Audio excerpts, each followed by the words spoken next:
How do we derive the meaning of words that we use in any form of communication? Well, generally we have rules through which we interpret the combination of words to understand the message being conveyed. The first set of rules is known as syntactic rules, and this concerns the order in which the words appear in a sentence. And the order of those words can actually change the meaning and how we perceive that language. Now, we've all probably seen the character of Yoda in Star Wars, who talks with a strange syntactic word combination or order of words. So obviously we have to work a little harder to understand exactly what he's saying, because oftentimes the very last word of the sentence will change the meaning. Well, this is uncommon to us, and it makes us work diligently to understand what's being said, whereas generally we speak with a given word order, so we can understand the context of what's being said just by the order of what's being said, and how early words like no, or positive words such as very or extremely, that is accentuating words, appear in the sentence. So syntactic rules help us to interpret meaning.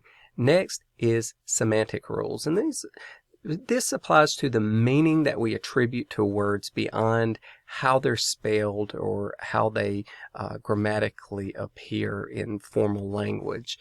Generally, it means that we understand the meaning of the words beyond how they sound, how they're spelled, or the grammar that they appear.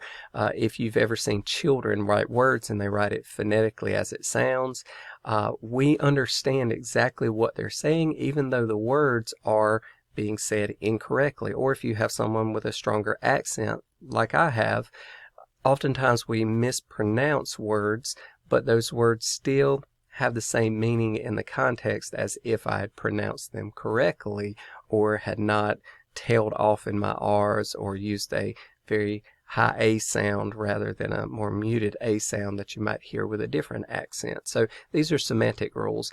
And then contextual rules concerns the context in which the communication takes place. Generally, it implicates social norms or social practices, or just the immediate context of the situation, to attribute meaning to the words, because the words you use will have a different interpretation in that given context, so they have a different meaning. So syntactic, semantic, and contextual rules.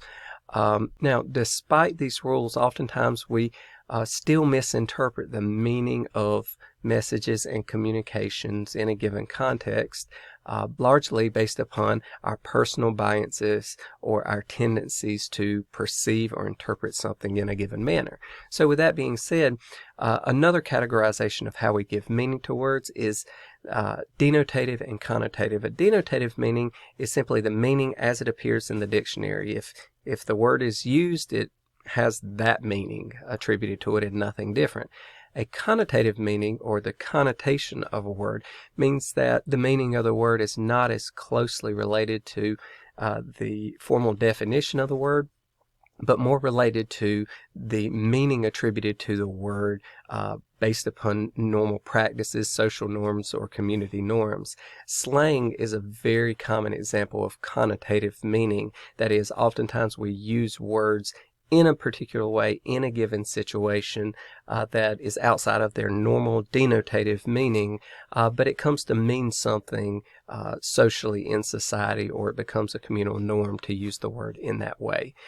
So with that being said, these are the common rules and ways we derive meaning from words in a communication.